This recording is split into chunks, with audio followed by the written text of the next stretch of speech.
Magandang umaga mga kaibigan. Welcome back sa ating channel. Sa video ito ay pag-uusapan natin ang isang tanong na matagal nang kinaintrigahan ng marami. Bakit nga ba gustong-gusto ng NASA na pumunta sa planetang Mars? Hindi ba sapat ang Earth? Bakit pa tayo pupunta sa ibang planeta? Alamin natin. Una sa lahat mga kaibigan, ang Mars ang pinaka-Earth-like na planet sa solar system. Ibig sabihin nito, may mga bagay doon na medyo kahawig ng Earth, tulad ng ebidensya ng tubig noon. May seasons, may araw din na halos kasing haba ng sa atin. Kaya iniisip ng mga scientists na what if may buhay doon dati sa planetang iyon. Isa sa pinakamalaking dahilan kung bakit gustong pumunta ng NASA sa Mars ay para sagutin ang tanong, may buhay ba sa ibang planeta? Hindi naman necessary alien na tulad ng napapanood natin sa mga movies, kaibigan. Pero kahit simpleng microbes lang, malaking discovery na iyon. Kung may matagpuan na kahit anong form of life sa Mars, ibig sabihin, posibleng hindi lang ang Earth ang may buhay sa universe.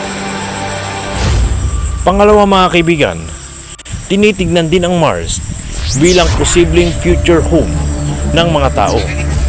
Alam naman natin mga kaibigan na maraming problema ang Earth tulad ng climate change, overpopulation at iba pa.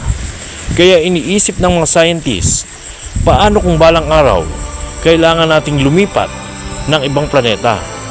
Sa ngayon, Mars pa lang ang pinakaposibleng opsyon. Hindi lang iyon mga kaibigan. Gusto rin ng NASA na pag-aralan ang Mars para mas maintindihan ang Earth mismo. Halimbawa, bakit naging malamig at tuyot ang Mars? Ano ang nangyari sa atmosphere nito? Kapag naintindihan natin iyon, mas makakatulong iyon para protektahan ang ating sariling planeta.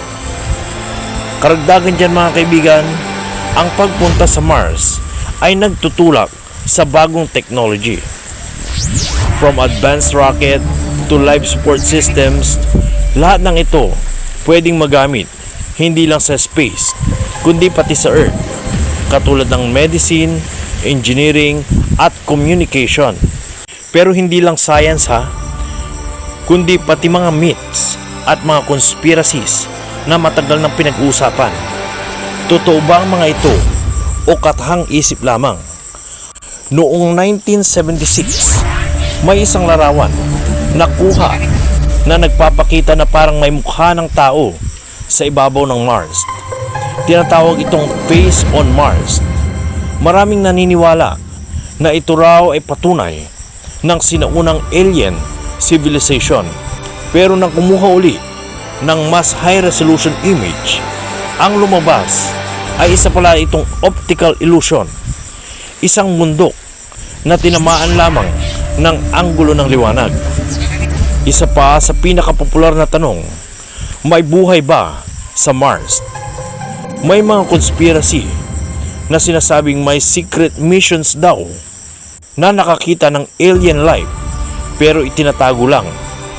Sa totoo lang mga kaibigan, patuloy pa rin nag-aaral ang mga rover tulad ng paghanap ng ebidensya ng microbial life, pero wala pang solid proof hanggang sa ngayon. May mga nagsasabi rin na nakapunta na raw ang tao sa Mars at may secret colony pa nga. Ayon sa conspiracy theories, may mga astronaut daw na lihim na pinadala roon. Pero sa official record at iba pang space agency, wala pang anumang human mission na nakarating sa Mars. Ang lahat ng missions ay robot pa lamang.